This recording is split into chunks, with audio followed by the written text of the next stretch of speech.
నమస్కారం అమ్మా. ఏంటమ్మా ఎట్టున్నావు? బాగున్నావా? పల్ల పల్ల పల్ల పల్ల బాగున్నావా? సుభాషిణి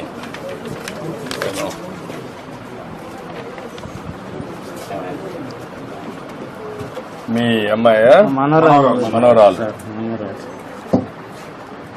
వాళ్ళ తండ్రి వెళ్ళిపోయాడు సార్. ఇల్లు వదిలిపెట్టి వెళ్ళిపోయాడు కదా. ఇద్దరు పుట్టినాక వెళ్ళిపోయాడు. ఈ అమ్మాయి ఇంకొక అమ్మాయి ఇంకోరు ఇద్దరే చదువుతానమ్మా. ఎక్కడ? పాత కలపండి. అచ్చా. అంటే అక్కడ స్కూల్ ఉందా? ఇక్కడ స్కూల్ లేదా? 7 అయిపోయింది. 5 అయిపోయింది. ఇక్కడ 5 ఎంతవరకు చేసావు? ఇక్కడ 5 వరకు. ఇప్పుడు 6 నుంచి అక్కడికి పోతున్నావా? బాగా చదువుకుంటున్నావా? ఏమవుతావు చదువుకొని? పోలీస్ అవుతావా? అంటే పోలీస్ అంటే అందరూ కొట్టచ్చనా? ఏం చేస్తావు పోలీస్ అయ్యి? ఏం చేస్తావు? ప్రజలను కాపాడుతావా?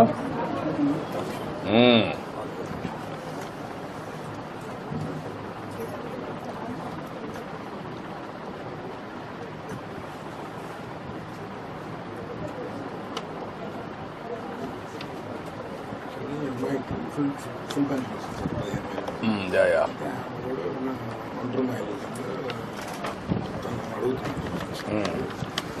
అది 7 years దాటితే ఎఫ్ఐఆర్ చేసి అతను చనిపోయినట్టు అతను వెళ్ళిపోయాడు తెలియదు ఎఫ్ఐఆర్ చేశాను 10 years సార్ వెళ్ళిపోయి 7 years దాటితే తీసుకుంటారు సార్ పోలీసు మన ఎఫ్ఐఆర్ కూడా సంవత్సరం గారు రాపించారు రిపోర్ట్ రాగానే. అట్లానే పాపకి రెసిడెన్షియల్ స్కూల్లో సీట్ అడిగారు సార్. పాపకి మనం ఇప్పుడు వచ్చే అకాడమిక్ ఇయర్ లో అమ్మాయిని సోషల్ వెల్ఫేర్ గురుకుల పాఠశాల గర్ల్స్ ఉంది బాపట్లలో కస్తూర్బాలో అడ్మిషన్ చేపిస్తాం. రెండు ఇల్లు ఒకటే? ఒకటే సార్. ఏమంటారు? ఒకటే సార్ ఇల్లు. మాది ఇల్లు. ఆ అమ్మాయికి ఇల్లు లేదు సార్. మా కాడ ఉంటుంది. పెయిన్ వెళ్ళిపోయిన కాడ నుంచి మా దగ్గర ఉంటుంది. అంటే నా అమ్మాయి అవుతారు ముందు ఎంతమంది 3,000 పింఛన్ ఇచ్చేవారు సార్. ఇప్పుడు 15,000 వస్తున్నారు. మీ దయ వల్ల ఏదో బాగా బతుకుతున్నాము. ఈ అమ్మాయికి కూడా ఏదన్నా ఒంటరి మహిళకి పెంచి నొప్పించి ఆ అమ్మని ఏదైనా చదివించి ఏదైనా ఇల్లు కట్టి పెట్టే మార్గం నువ్వు కూడా చేయాలి కదా. అన్ని గవర్నమెంట్ అందరికి చేయలేం కదా. నువ్వు ఊహించలే కదా. అమ్మాయి 15,000 ఇస్తున్నాం కదా. మానవతా దృక్పథం వచ్చిన డబ్బులంతా ఇలాంటి పేద పిల్లలకి, దిక్కు లేనటువంటి వాళ్ళకి, బాగా కష్టంలో ఉండి నడవలేకుండా అలాంటి పిల్లల్ని మీరు ఎవరినో ఒకరు చూసుకోవాలి. అందుకనే 15,000 ఇస్తున్నాం. ఎవరో ఒకరు ఉండాలి కాబట్టి అందుకే 15,000 ఇస్తున్నాం. సరే అదే మరి అన్ని చేయాలనుకుని 5 సార్లు పెరిగింది కదమ్మా. 5 సార్లు పెరిగింది. అదే మరి అన్ని చేస్తున్నాం. అన్ని చేయాలంటే కూడా ఒకటేసారి మనం చేయలేం కదా. డబ్బులు కూడా ఉండాలి, సంపాదించాలి, పనులు చేయాలి, అప్పులు కట్టాలి, మీ పనులు జరగాలి, మళ్ళా ముందుకు తీసుకుపోవాలి. ఇవన్నీ ఎమ్మెల్యే గారు కూడా బాగా సహకరిస్తున్నాడు. బాగా పనులు చేస్తున్నాడు.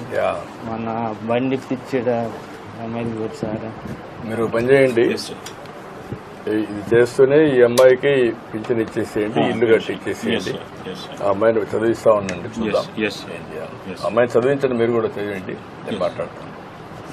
కొంచెం శ్రామత లేదు సార్. ఏదన్నా దయచేసి ఏది అదే మేము చదివిచ్చే శ్రామత ఏదో మీరు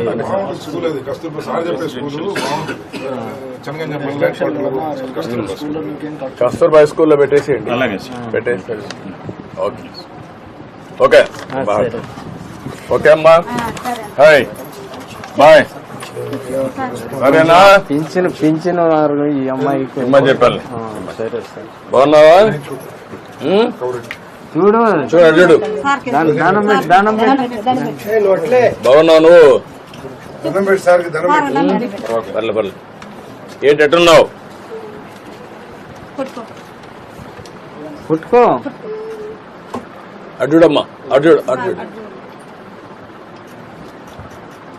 నిన్నెవరు చూసుకుంటున్నారు?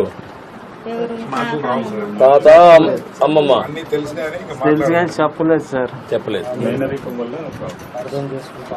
మేనరికమా? మేనర్కం సార్. మేనల్లుడు అదే ఆయన తమ్ముడు ఏదో బతుకుతాడని చెప్పి అసలు ఇచ్చారు ఆ, ఊర్లో ఉంటే నా కళ్ళ ఎదురుగానే ఇచ్చారు. అదే జరుగుతాయి. ఓకే, సరే సార్. మంచిదే. ఓకే అమ్మా, బాయ్.